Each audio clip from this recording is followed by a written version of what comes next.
Is there a particular cinematic innovation that you feel changed filmmaking forever? 그것이 뭐 트랙이건 크레인이건 뭐 공간에 카메라가 움직였을 때 이동샷을 찍었던 순간, 고정된 카메라가 아니라 카메라가 무빙했던 첫 번째 순간, 그게 가장 혁명적인 순간이라 생각하고 연극이나 사진이나 문학과 모든 것과 영화를 다르게 만든 순간이었다고 생각합니다. 이동하는 카메라와 이동하는 시점이.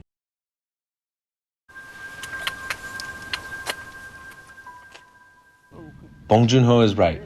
Technology that could move cameras while shooting did revolutionize filmmaking, adding another dimension for which filmmakers could tell their stories. Prior to the invention of a moving camera, shots were much like this one. Still framing, simple setup. Once filmmakers discovered you could shoot and move is when an entire new world was unlocked. One that we'll explore in a little-known film called Memories of Murder that put Bong Joon-ho on the map.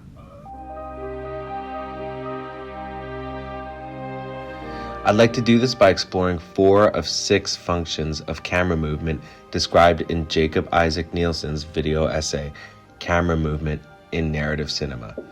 He describes that every camera movement is likely to express one or more of 6 main functions. They are orientation, pacing, expressive, and point of view. There's also reflexive and abstract, which we won't be exploring today.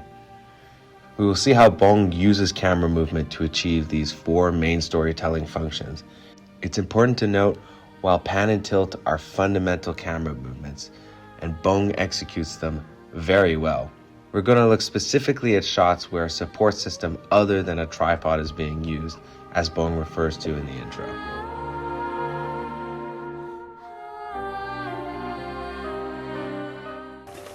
야, 아직 줄도 안 치고 뭐하냐? 어? 야, 임마, 손으로 그러지 말고 뭐 각구목이라 좀 구해가지고 바꾸고 해라. Nielsen describes that camera movements are able to orient the viewer within the context of a scene, giving them a sense of scope, directing their attention to information, or establishing a place. In this one shot on Steadicam, we can see Detective Park as he tries to manage a crime scene from a serial killer. The camera operates to orient the viewer in the crime scene, reveal the clues left behind, and invoke a sense of tension and anxiety the locals have.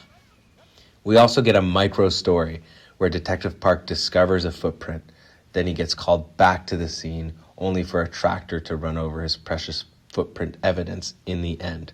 And we only achieve this because at the beginning of the shot, it places importance on that footprint. This is some of the brilliant comedy that Bong Joon-ho uses throughout the film.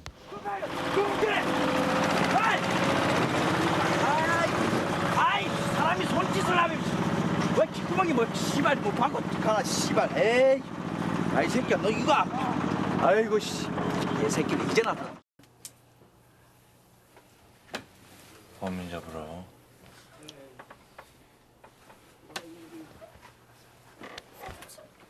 서울이 그렇게 넓냐? 응? 넓어?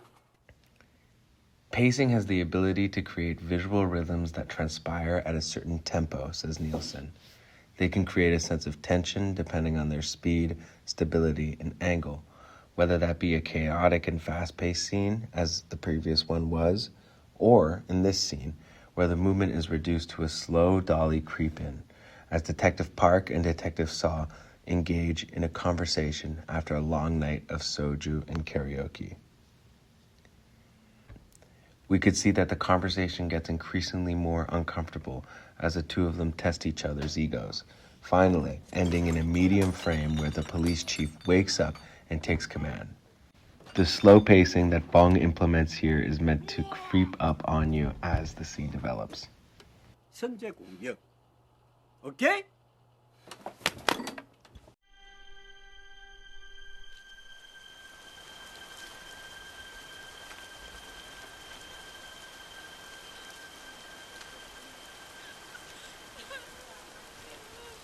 Nielsen states that expressive camera movement has the ability to imbue emotion into the frame.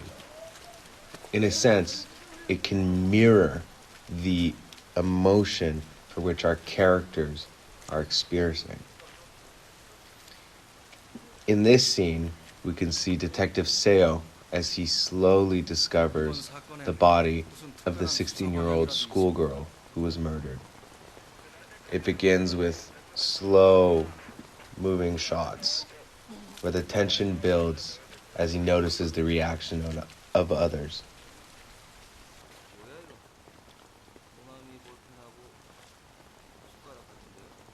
Pretty much right after he learns the news, the camera switches to a zoomed-in, chaotic, handheld camera movement that follows Detective Seo as he is in his rage to go accuse Mr. Park of killing this girl. And we could see it develop in this scene. Therefore, the camera becomes the physical embodiment of his rage.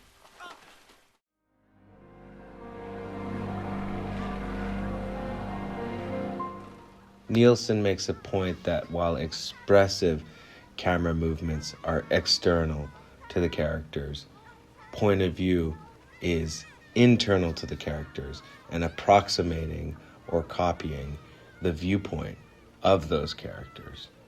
Now we can see in this opening scene of the film, you have Detective Park, who is looking at the kids chase him and the kids looking at Detective Park as he rides the tractor. These are sort of approximate point of views. But what I think this film does really good at is saving that one true point of view shot for the killer that the entire film spends looking for. And so we can see it in this following scene. This creepy point of view, gentle, uneven movement really simulates that stalking feeling. Nielsen also goes to say that certain camera movements can be reserved for certain characters, and therefore a point of view might be reserved for a character that we never see. And therefore, Bong Joon-ho uses this principle very clearly, that we never actually get confirmation of who the killer is. And if you want to get really meta, Detective Park in the final shot of the film looks directly into the camera. And Bong Joon-ho is quoted for saying that he is looking at the real killer in real life, because this film is loosely based on a series of murders in South Korea in the 80s. And you could say that this final framing of the film is a POV of the real-life murderer. When this murderer was sentenced for all of his crimes in 2019, he was asked if he watched the film in theaters, and he did, which was exactly Bong Joon-ho's intention.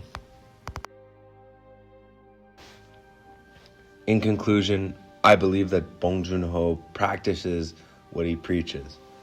And Memories of Murder is a really great film to show Bong Joon-ho in his development on the road to making something like Parasite that wins Best Picture at the Oscars. It's a great film that's filled with information in every frame, and I believe that that camera movement really helps convey the story in an interesting, engaging, and emotional way.